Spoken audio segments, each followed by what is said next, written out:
All right, so thank you, Douglas. Roger Capriotti. I've been called a lot worse, so I don't take it personally. Just joking. Hey, thank you, Douglas. Thank you so much for the introduction. Hey, just truly a pleasure to be here today. As Douglas was saying just a moment ago from my background, I have an interesting background. I actually grew up on the East Coast. I grew up in Wheaton, Maryland, just outside Washington, D.C. Went to Wheaton High School. Ended up going to college here, going to law school on the East Coast as well. Traveled up to the West Coast, worked as a lawyer for a few years, and then did what a lot of ex-lawyers and bankers do. I went into business development for a small tech company and then ended up at Microsoft. For the last 12 years, I've been at Microsoft. Last 4 years on the IE team, working on marketing for Internet Explorer. What I really want to talk about today is what the Internet Explorer team's been trying to do for the last two and a half years to kind of get folks to rethink what the web can be, and how excited we are about this opportunity with the folks here at CyArk. Just to put in perspective, we've been trying to, for the last couple of years, to get folks excited, both developers and consumers, about the capabilities of the web and what the web can be beyond what it is today. If you look at the advancements that have happened in modern web technology, things such as 3D through WebGL, which I'll show you on the CyArk site, all the way up to things such as hardware acceleration, where back in IE9 timeframe, we were the first ones to actually use the entirety of the PC to render pages. So if you know what a CPU is, a processor on a machine, that renders a page. But there's a graphics card, discrete or embedded, what have you, a video card that hadn't been used. And so we were able to tap into that power of that GPU, which in a lot of cases is 10 times more powerful than the CPU, to actually render pages more effectively, more performant, in a way that almost made them feel like app-like. So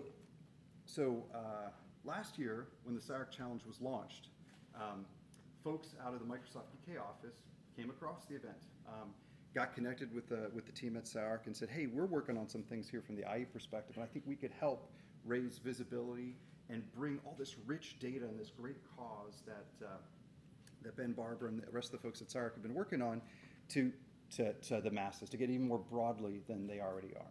And that really resonated with the team. And so I'm very, very excited to be back in my hometown visiting, but as well, just here to be a part of it. Very, very humble, very honored to be part of that. So if I think about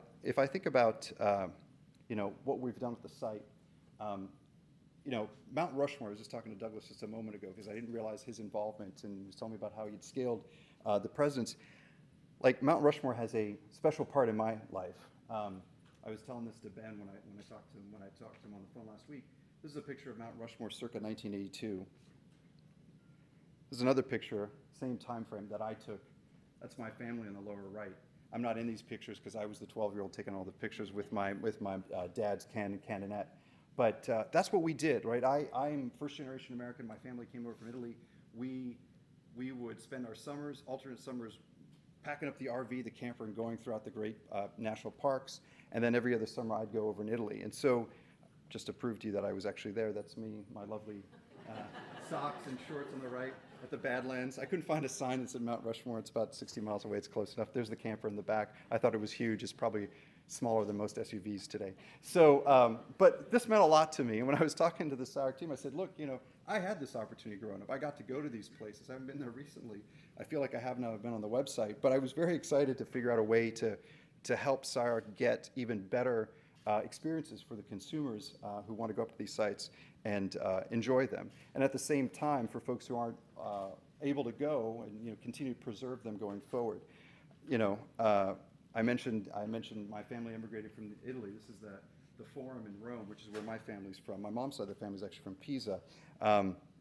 And here's a very stoic Roger in 1982 inside the Colosseum. So like, I look at all these sites that the team is trying to preserve and educate and get out there, and I get very, very excited. It's a very personal point for me. Here's I got to town this weekend. I went through my mom's box of photos in her closet. Not a very Iron Mountain way of protecting things. I was talking to Eileen about, got to figure something out. Maybe we need something smaller. But yeah, this is St. Marcos Square, and what all 12-year-olds do at St. Mark's Square is they feed pigeons. So anyway, so very personal for me. So let me talk a little bit about the Rethink effort and what we've been trying to do. Let me just start with just a quick video. I will plug this in and see it should work. And it's basically just get you a little excited about. Let's try that again.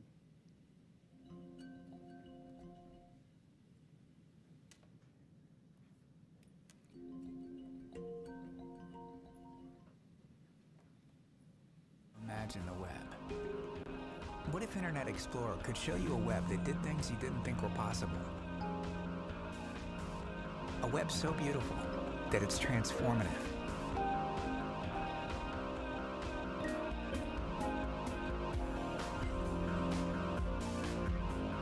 So fast, it comes alive. So immersive, there are no boundaries. A web you can touch and feel.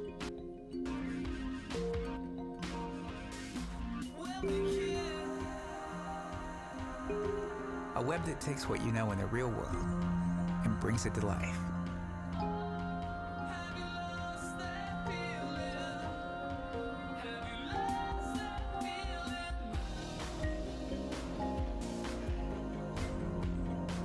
Rethink what the web can be with Internet Explorer. Fast, beautiful, and perfect for touch.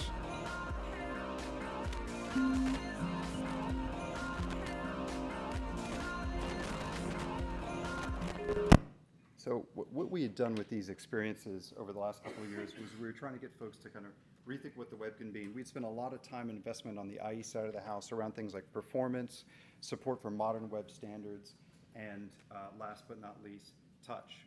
And so when we talk about how these sites are best with IE, they're not best with IE in the sense that they only run in Internet Explorer. They're best in IE from a touch perspective because we've actually done a fair amount of work within the browser to manipulate the sites in a better way. And I'll show you that in a second. So if you look at some of the sites we did in the past, we've done everything from gaming sites. When we launched the Atari Arcade a few years ago, some of the press reported that thank you Microsoft, you decreased productivity that day and Friday, in the United States by X%. But we've done some other cool ones that I think of from a social good perspective in terms of folks like CyArk. And so one I wanted to show you real quick was an engagement we did last year with the folks at Glacier Works. I just need to figure out how to get out of this. There we go.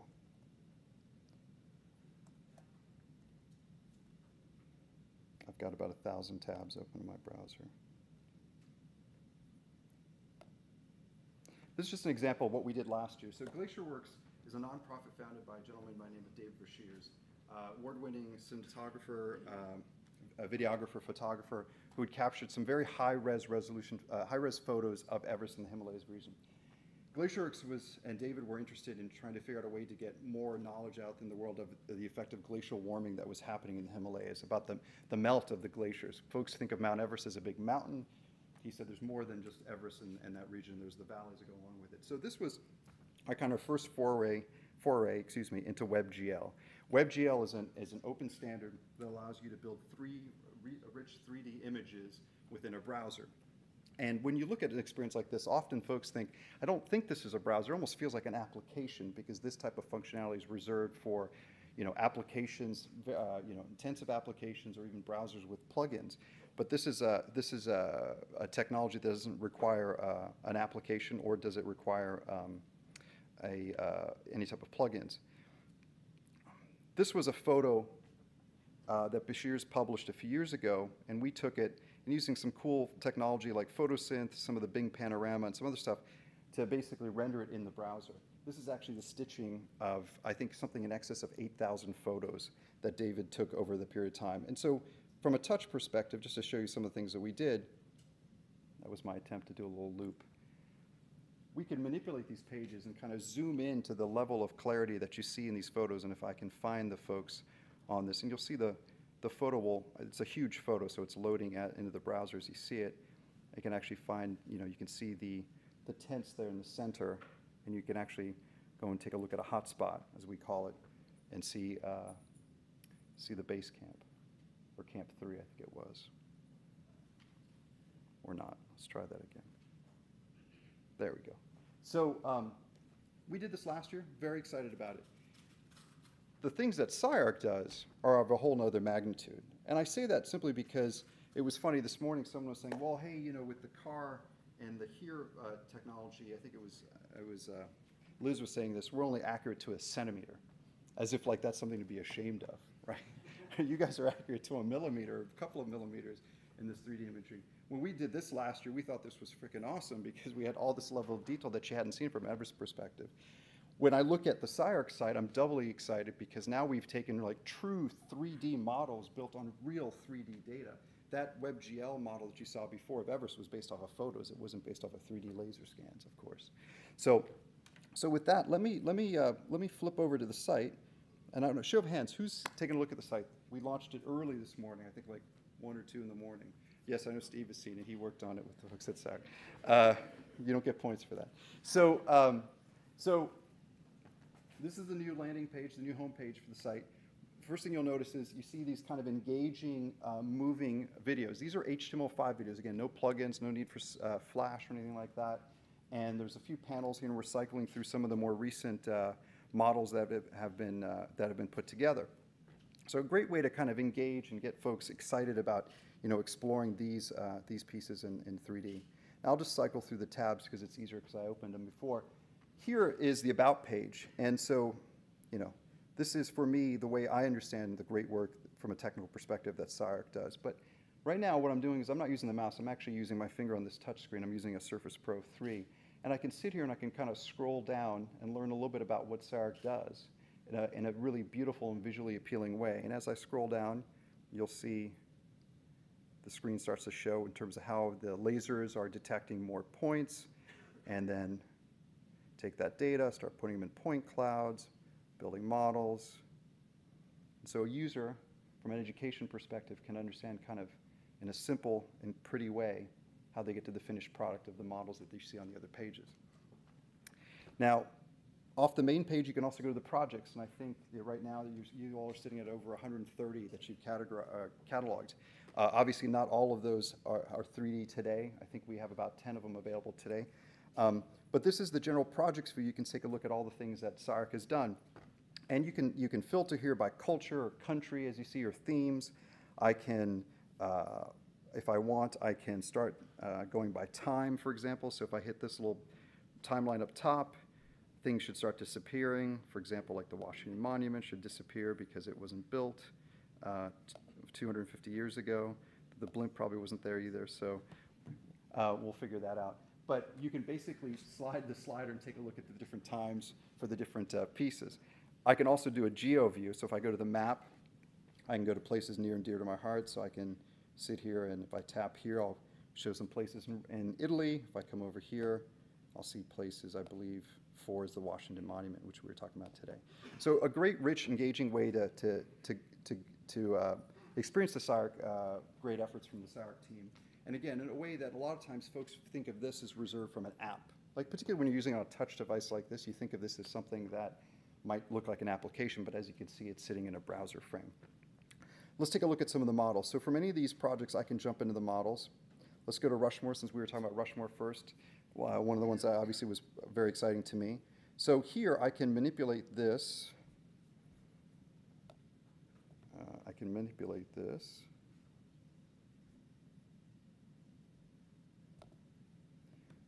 There we go. I can do it with touch. So right now I'm just pinching and zooming with my finger. Or I can spin around. This one I can spin around about 180 degrees. And you see this similar hotspots. So if I tap one of these hotspots, it should pull up other embedded content. One of the things that we tried to do was we tried to, part of the reason we're having problems is there's a lot of folks on the Wi-Fi network here. There we go.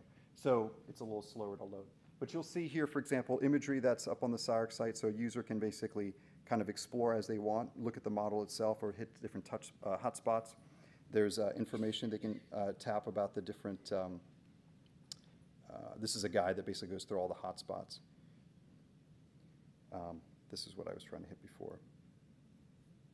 So I can learn more about it.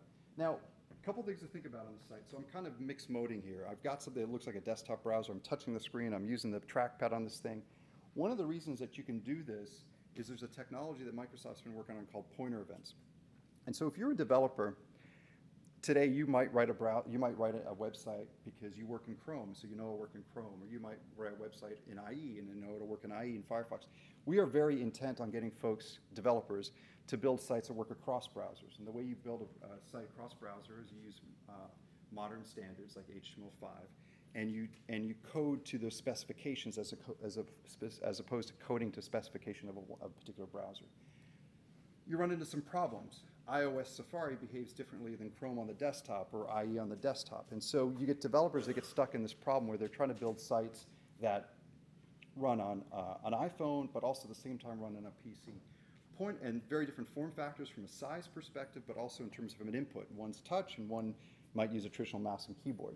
So pointer events is a technology that Microsoft launched a few years ago where, as a developer, you can write the site once and know that if a device is touch-enabled, it'll work. And if you write the device, or if the device is mouse and keyboard like a traditional PC, it'll work as well. But you don't have to create a mobile version of the site versus a desktop version of the site, which is a lot of things that developers have done today. And it breaks, honestly, when you come across the wrong site from the wrong device. The other thing is, you'll notice, for example, as I close this, that resizes. That's because we're using a technology called responsive design. Think of responsive design as when, if I code a page, I can say, here's where all the different elements need to go on the page. Or I can say, this is the form that I'd want them, the kind of general format, place them how you see fit, best fit. And so that way, as resolutions change and screen sizes change, as a developer, I don't have to hard code things to a particular glass size or dimension. I can actually write the site once and know it'll auto layout on a smaller form factor or a 30-inch monitor if a user has one. And so those are some of the things that we're trying to help developers understand so that when they build sites, they'll work across all browsers, all modern browsers. Let's take a look at a couple other models, and I want to make sure I keep us on time and reserve a few minutes for questions that folks may have. Let's go to a site that I haven't been to. So this is Caracol, Chichen Itza. These are the Mayan Ruins, if I'm not mistaken. I haven't been to Central or South America, so I haven't been to any of these types of places. But this one's interesting because unlike some of the models that have only exterior views, the level of detail that CyArk's able to capture with their 3D imagery, I can actually zoom in and I can see detail within, for example, the doorway here, or even up top in the collapsed ceiling of the structure. So this is the level of detail that that you can get with both the technology that CyArk uses, plus building these 3D models using things like WebGL. We are cheating a little bit because I can't tell you that this thing is accurate to 1 millimeter. And the reason I say that is, if we did do that, then it would take a long time to load these pages on the sites. So one of the things that we've done is we've done deeper dives and separate models for other pieces. So for example, here we were talking about the Queen's Stepwell, which I thought was fascinating, because when I first looked at this, I didn't know what it was, and now I understand fully where the well is placed and how it's set up and architected. So in this case, I can zoom in and I can look down towards the center of the stepwell, and if I pull back out, I can do that. I can also go take a look at one of the statues that was shown in the previous session. And so instead of trying to overlay all these into one model, we've separated them out, and so that the user can kind of explore at their own pace and look at each of these models in detail. And you can see the level of clarity that the technology, the scanning technology that CyArk has allows you to get. And again, you can't see what I'm doing with my hand, but I'm basically just rocking my finger back and forth across this touch screen. The reason we can get this type of performance is because we're using basically modern web standards and a modern browser like IE that takes advantage of things like hardware acceleration. Let me show you an example of one that is a little more recent than some of the ones that you saw. So here is the Opera House in Sydney. Same type of thing. I can spin it around. Now I'm just using the trackpad instead of using the screen. And I can zoom in, of course, through touch, and you can see which I'm not trying not to make everyone dizzy there, but you can see the stairs on the side there, which I think is very cool. And then, and we have some more hotspots with other information. Of course, you can learn more about the Sydney Opera House, so I can click on this, for example, and I can also go in depth on all of these, and it'll launch another tab that gives me more information about the site itself. So again, a very pretty web experience. There's more models I could show you, but I invite you to take a look at the site at your leisure. One more thing I wanted to show you, just from a developer perspective, and then I'd love to take any questions that folks have, and let me just load up the page, because I don't think I have it loaded up here.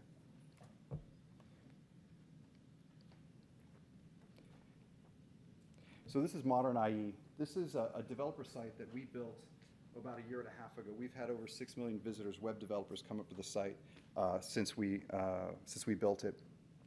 And this was an effort on IE and the Microsoft team to help developers build sites that would not only work in IE, but would work across all modern browsers. And so what we've done here is we've given a bunch of tools, free, a lot of partners, as you can see up here, to help users, or developers, excuse me, better familiarize themselves with IE, and then build basically sites that work across all modern browsers, including, of course, IE. And to the extent that we are excited about having, learnings that we have, insights that we have from the different experiences, we've tried to document some of the work that we've done across these experiences to teach. In this case, these are games. I can go to experiences and get a different set. These are all different sites that we've worked with about 20 partners over the last 2.5 years, including the folks at NORAD last year on their Santa tracker. And there's documentation to help developers understand how they can build these rich sites. So just to close, because I know I'm almost out of time, and I will leave some time for questions. Again, very excited about the collaboration here with CyArk. It's been almost a year in the making, if not a year in the making, but very excited about it. Something that's very near and dear to my heart in terms of being able to take these world heritage sites, not just US only, but global sites, and bring them to people everywhere. And the hope that we had in the collaboration with CyArk was to do a couple things. One is raise visibility for the cause, the very important cause. And second, really give anyone that has an internet-connected PC the capability of visiting these sites and seeing these sites if they wouldn't otherwise have that opportunity. So thank you. I'll take any questions.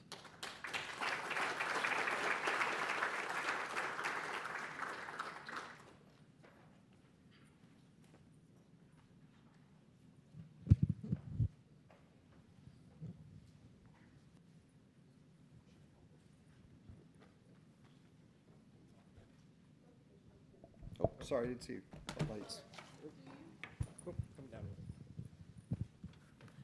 Do you think in long run that people are going to access this sort of content on the desktop or through mobile devices? Both.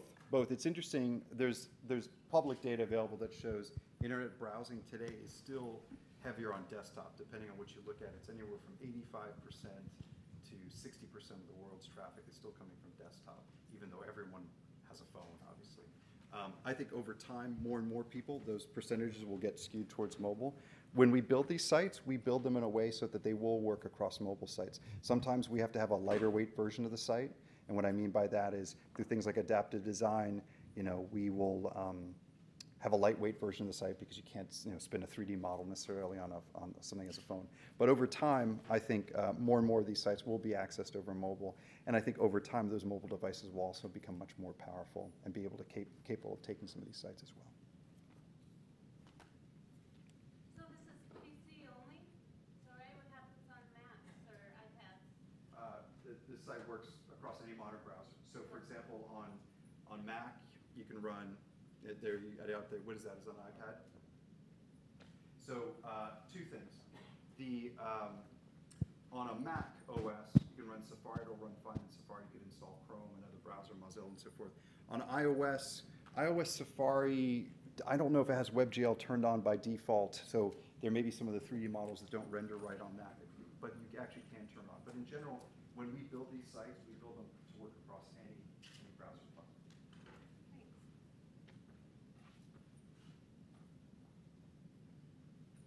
I'd like to ask 12-year-old don't know what the answer will be, but. In developing these applications, what sort of engagement do you have with users and prototyping and functionality? And what is the 12-year-old Roger going to do with this? With this device? It's interesting. 44-year-old Roger has a 12-year-old. She's actually, she's going to be 11 this month. Her name's Chloe, and she loved the NORAD tracker last year. So, particularly if you look at the games, like one of the successes of the iPad, for at least 12-year-olds or younger, if my kids or friends' kids are any indication, is things like gaming. And touch is something that comes really natural to that younger crowd in terms of versus context menus and other things and mouse and keyboard. So generally, when I hand one of the experiences we've built to like one of my kids, a 12-year-old, I do actually have a 12-year-old. I have 3. It's actually really easy for them to use, and they enjoy it. And something like this is something they can come back to over and over again. Like NORAD is a limited engagement. We run it for about 30 days, up until holiday. But for example, some of the gaming sites or even the exploration sites like this in Everest, we encourage people to go back and forth. So I think it's great for kids. Is the short answer. Who's hosting this site? Is Microsoft or is it CyArk? It's a CyArk site. Yeah. It's their site, sorry. We helped them build it together. Please. Hey, I'm just wondering, I'm sure that this is mostly from an altruistic standpoint, but is there something in this for Internet Explorer in the way of sales or publicity or anything along those lines? Sure. I am the IE guy, so I'm a little altruistic, but I have other motivations too, sure. This is part of what we call the Rethink campaign. So we want 2 things to happen. We want folks to rethink what the web can be. When I mean folks, I mean users and developers. And at the same time, I want them to know that IE is a part of that conversation, right? So there are a lot of people in the world who are, for whatever reason, stuck on, IE6 on Windows XP, which is a browser that's more than a decade old. And if you walked up to someone who used IE6 every day, they would probably say, how could IE ever do any of this? IE is that thing I get stuck using at work, for example. And so there definitely is an ability for us to not only influence developers and users about what they can expect from a great website and a great browser, but at the same time that they can expect that IE is part of that conversation.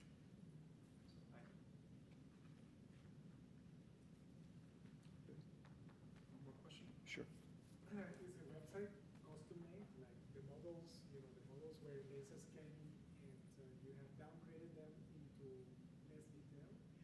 What happens if let's say, CyArk scans something tomorrow and adds that to the model? Do you want? Happens automatically, or is it I don't know. This might be a better question for some of the folks here in the audience to answer. Yeah, so the way the site has been set up, and Scott, feel free to chime in here too, is that You're looking at the 2 people that spent the most blood, sweat, and tears. Actually, there's one more person who's, where is he? I don't see him right now. Go ahead. The site is architected in a way that that CyArk should be able to go in on their own as they get more of these models scanned and add them in 3D to the site. And actually, to speak to that, we intended to launch this with 7, I believe, of the 3D models ready to go, and we actually have 10 because Scott and Alex on the CyArk team have been hard at work adding more and more content to it. So more to come. But are those ads dated? Like, I have the opera, the Sydney Opera, so they updated some.